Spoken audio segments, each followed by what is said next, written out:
আসসালামু আলাইকুম। অনার্স চতুর্থ বর্ষ, আশা করি আপনারা ভালো আছেন। তো আজকে অনার্স চতুর্থ বর্ষের প্রথম class solid state physics two, এইটার যেই ক্লাসটা আমরা আজকে করব সেটা হচ্ছে যে ব্লস ফাংশন কি, এর ধর্মগুলো আলোচনা করো।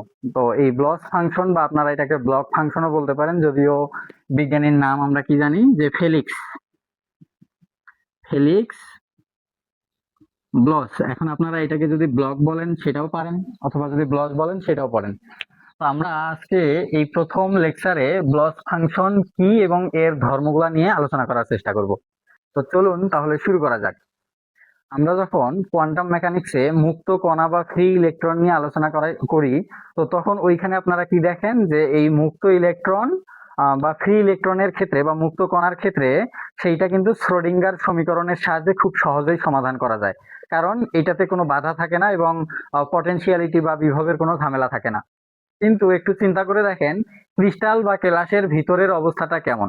এইখানে যে যে কোর কোর আয়ন বা পজিটিভ যে কোর আয়নগুলো আছে, এইগুলা তো থরে থরে সাজানো থাকে। তো তার মধ্য দিয়ে যদি কোনো ইলেকট্রন চলাচল করতে যায়, তার মানে কি পর্যায়বৃত্ত ভাবে বা পর্যায়ক্রমিক ভাবে সেটা প্রতিনিয়ত বাধার সম্মুখীন হবে। ঠিক মনে হবে যেমন এই যে বিভিন্ন কলেজ বা বিভিন্ন স্কুল, এর সামনে বেশ কিছু স্পিডো ব্রেকার দেয়া থাকে, ধরেন 3টা 4টা 5টা এরকম স্পিডো ব্রেকার থাকে। এই যে স্পিডো ব্রেকারের সামনে একটা স্পিডো ব্রেকারে আপনি যতটা বাধাপ্রাপ্ত হবেন, যদি 3-4টা পর পর দেয়া থাকে, তো সেক্ষেত্রে একটু বাধাপ্রাপ্ততার পরিমাণটা বেশি হবে। এরকম পর্যায়ক্রমিক ভাবে ক্রিস্টাল বা কেলাসের মধ্য দিয়ে যদি কোনো ইলেকট্রন চলাচল করতে ধরে, ঠিক এরকমই কি তারা বাধাগ্রস্ত হয়। এই যে ক্রিস্টালের ভিতরে যে পর্যায়ক্রমিক বাধা, এই বাধাটাকেই সমাধান করার জন্য বিগলিক্স ব্লস বা ব্লক এই সমাধানটা দেয়। এই জন্য তার নাম অনুসারে একে কি বলা হয়, ব্লস বা ব্লক ফাংশন। তো এবারে আমরা যেটা জানবো সেটা হচ্ছে ব্লস ফাংশন কি। কোনো কেলাস বা ক্রিস্টালের অভ্যন্তরীণ পর্যায়বৃত্ত বিভব ক্ষেত্রে গতিশীল ইলেকট্রনের জন্য যে শ্রোডিঙ্গার সমীকরণ বিশেষ আইগেন ফাংশন বা সমাধান পাওয়া যায়, তাকে আমরা কি বলবো, ব্লস বা ফাংশন। তো আমরা শুরুতে এই সংজ্ঞাটা একটু বোঝার চেষ্টা করি।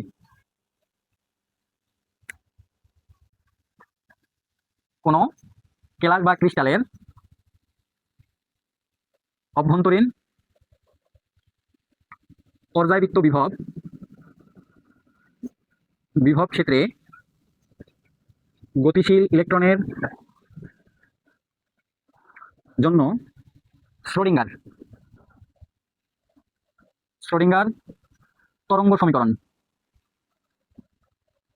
তাহলে দেখেন, কোন কেলাস বা ক্রিস্টালের অভ্যন্তরীণ পর্যায়বৃত্ত বিভব ক্ষেত্রে গতিশীল ইলেকট্রনের জন্য শ্রোডিঙ্গার তরঙ্গ সমীকরণ যে বিশেষ আইগেন ফাংশন বা সমাধান পাওয়া যায়, তাকে ব্লস ফাংশন বলে। তাহলে আমি আবারও সংজ্ঞাটা বলছি। কোন কেলাস বা ক্রিস্টালের অভ্যন্তরীণ পর্যায়বৃত্ত বিভব ক্ষেত্রে গতিশীল ইলেকট্রনের জন্য শ্রোডিঙ্গার যে তরঙ্গ সমীকরণটা আছে, সেইটা যে বিশেষ আইগেন ফাংশন বা সমাধান পাওয়া যাবে ওইটার থেকে, তো আমরা ওইটাকে কি বলবো, ব্লস ফাংশন। এখন যা জানবো, একটি একমাত্রিক ক্রিস্টালের ক্ষেত্রে দেখেন, একটি একমাত্রিক ক্রিস্টালের ক্ষেত্রে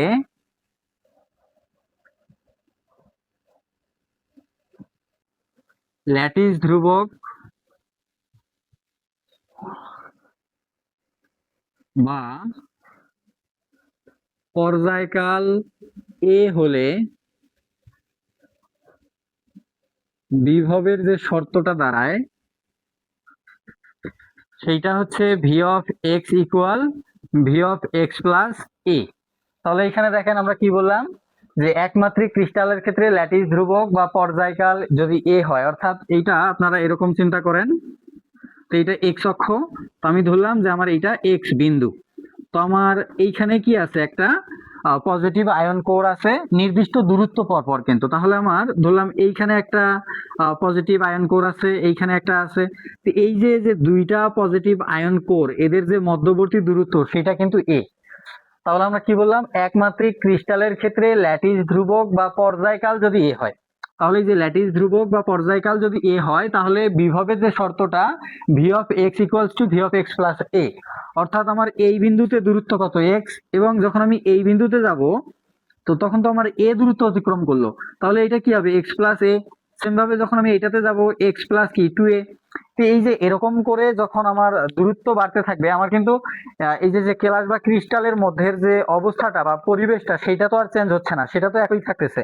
তো যদি সেইটা একই থাকে, তার মানে আমার এই বিন্দুতে বিভব যা হবে, এই বিন্দুতেও কি পর্যায়বৃত্ত বিভব বা পটেনশিয়ালিটি একই থাকবে।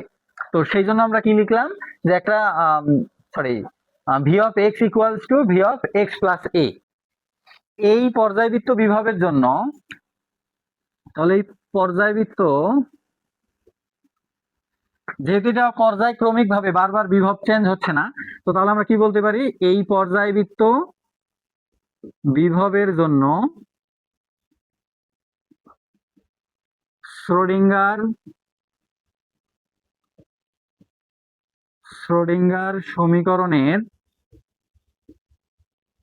সমীকরণকে লিখতে পারি, সমীকরণ হবে, তাহলে দেখেন আমি এই অংশটুকু মেশাই দিচ্ছি। তাহলে আমরা কি বললাম, এই পর্যায়বৃত্ত বিভবের জন্য শ্রোডিঙ্গার সমীকরণ যেটা হবে, সেটা হচ্ছে D square by D x square, D square psi by D x square plus 2m divided by a square square, এখানে হচ্ছে E minus V of x into psi equal 0। এইটাকে আমরা 1 নং সমীকরণ ধরলাম। তাহলে এখানে দেখেন, এই পর্যায়বৃত্ত বিভবের জন্য শ্রোডিঙ্গার যে সমীকরণটা হবে, সেটা কি হবে, d square psi by D x square plus 2m by a square square E minus V of x into psi equals to 0।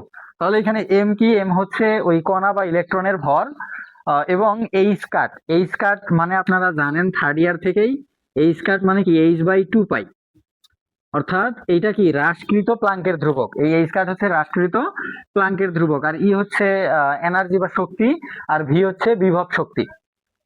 তো এটা আমরা কি পাইলাম, শ্রোডিঙ্গার সমীকরণটা পাইলাম। এখন দেখেন, বিজ্ঞানী ফেলিক্স ব্লজ এই সমীকরণটা সমাধান করেন, সমাধান করে যেটা পান, তাহলে ব্লজ উপপাদ্য অনুসারে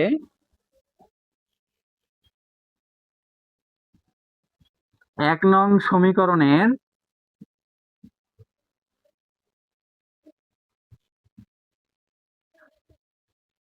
সমাধান psi K of X equals two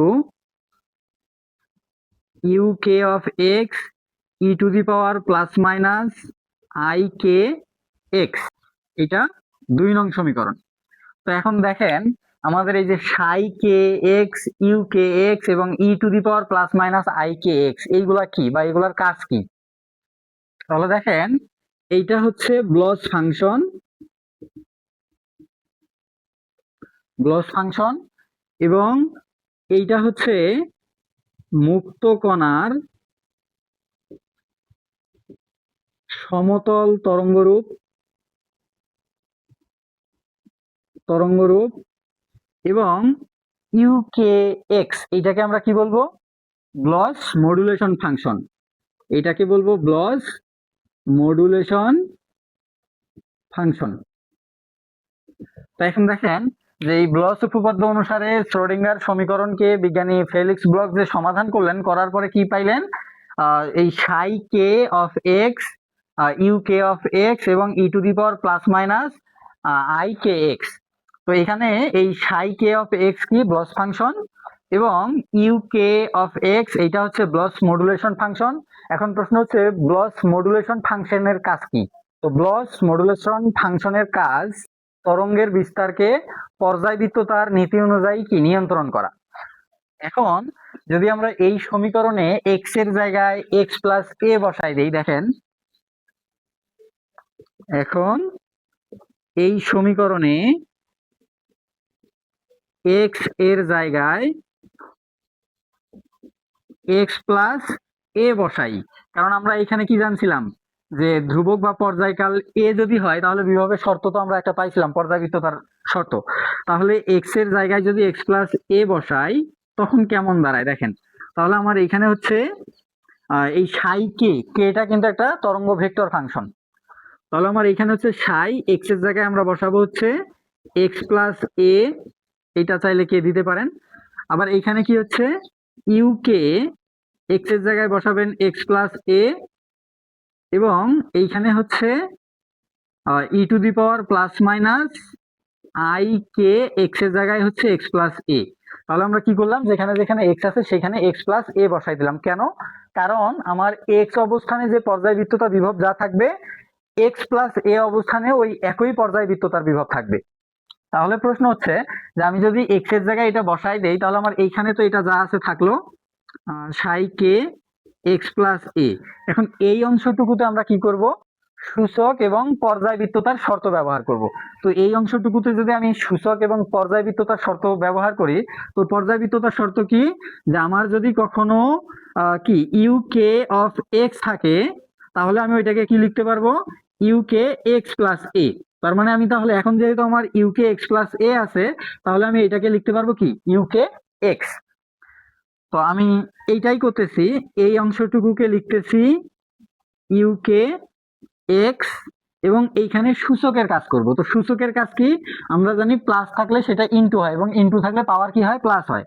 তাহলে আমার এখানে হচ্ছে into E to the power plus minus I K X into E to the power plus minus I K A.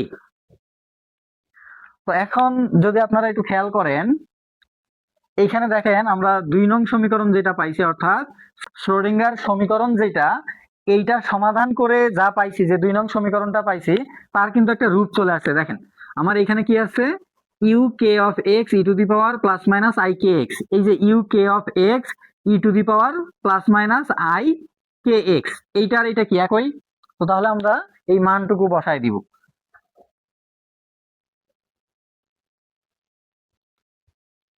তো দেখেন আমার এইখানে হচ্ছে সাই কে এক্স প্লাস এ ইকুয়াল, আমার এই অংশটুকুর পরিবর্তে আমি তাহলে কি লিখতে পারি, আর সাই এক্স লিখতে পারি,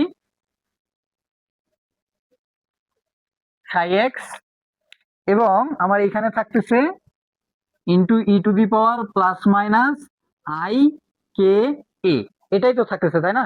তো এখন যদি আমরা এমন করি যে আমার এইখানে, অতএব আমার এখানে কি আছে, সাই কে এক্স প্লাস এ, এইটা হচ্ছে সাই অফ এক্স। এই অংশটুকুকে আমি যদি কিউ ধরে নেই তাহলে কিউ কি এইখানে দশাগুণক। তাহলে আমরা ধরি Q equal E to the power plus minus I K A, এখানে কিউ হচ্ছে দশাগুণক। আপনারা এই কথাটা একটু লিখে দিবেন। তো আমার এইটাই কি ফাইনালি ব্লস ফাংশন। তো এখন দেখেন এর চিত্রটা কেমন হবে। তো এর চিত্র হচ্ছে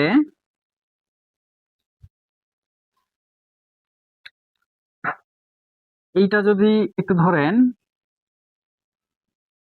এক্স অক্ষ আর এই ওয়াই অক্ষ বরাবর আমরা কি চিন্তা করব, সাই K of x, Sai K of x, যেটা কিনা আমরা কি ব্লস ফাংশন ধরছিলাম। তাহলে এবারে দেখেন আমরা এইখানে যদি একটু তরঙ্গ আকারে বোঝার চেষ্টা করি, এটা এক্স, তাহলে আমি এইগুলো ডট ডট দিয়ে দিচ্ছি।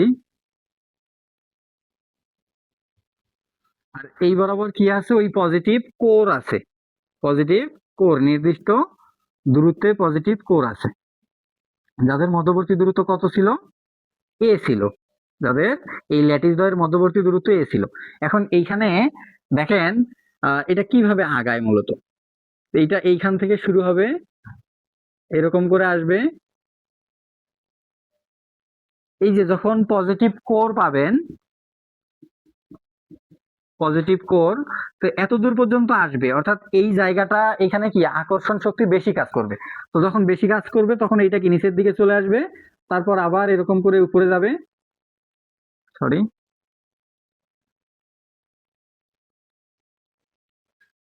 আবার এটা নিচে আসবে, এরকম করে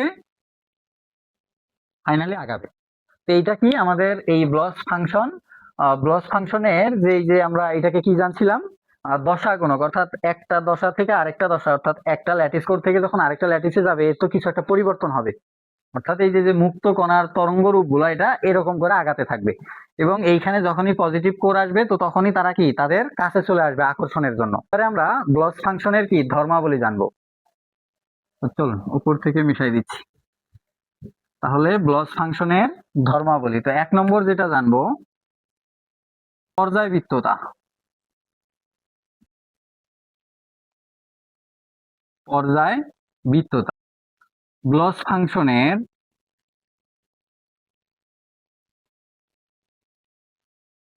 বিস্তার নির্ধারণকারী অংশ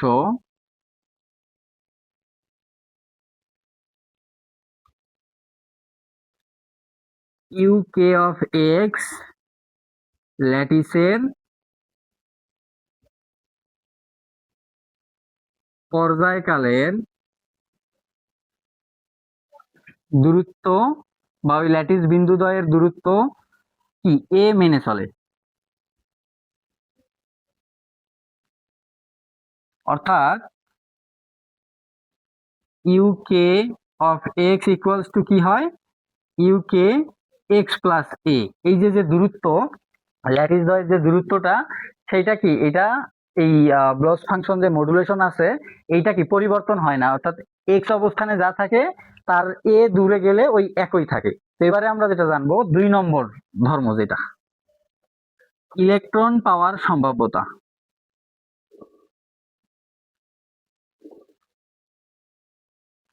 ইলেকট্রন পাওয়ার স্থানান্তরের ফলে ফেজ ফ্যাক্টর বা দশাগুণক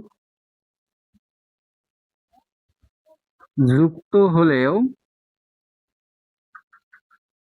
ইলেকট্রন পাওয়ার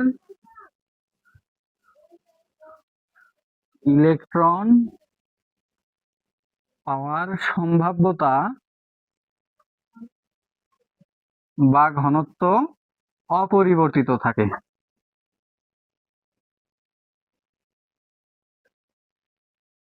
অর্থাৎ modulus Sai x plus A all square equal modulus Sai of x all square.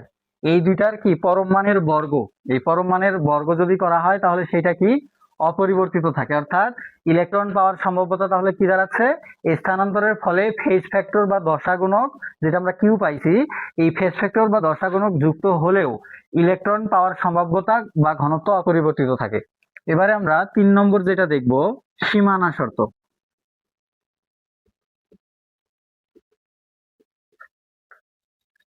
এটি বর্ন হর্ন কারমান সীমানা শর্ত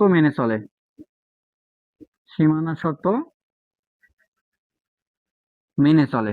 যার ফলে ইলেকট্রনের শক্তি স্তরগুলো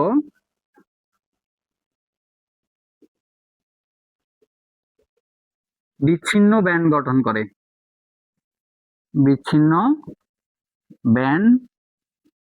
গঠন করে। তো এটাই হচ্ছে ব্লস ফাংশন এবং এর ধর্ম। এর আরো চাইলে আপনারা আরো 2-1টা ধর্ম বাড়াই দিতে পারেন যদি এটা গ বিভাগে চলে আসে। তো যদি এটা গ বিভাগে আসার মতো কোশ্চিন না, এটা যদি আসে হয়তো খ বিভাগেই আসবে, আর যদি গতে আসে তাহলে আর 2-1টা ধর্ম বাড়াই দিবেন।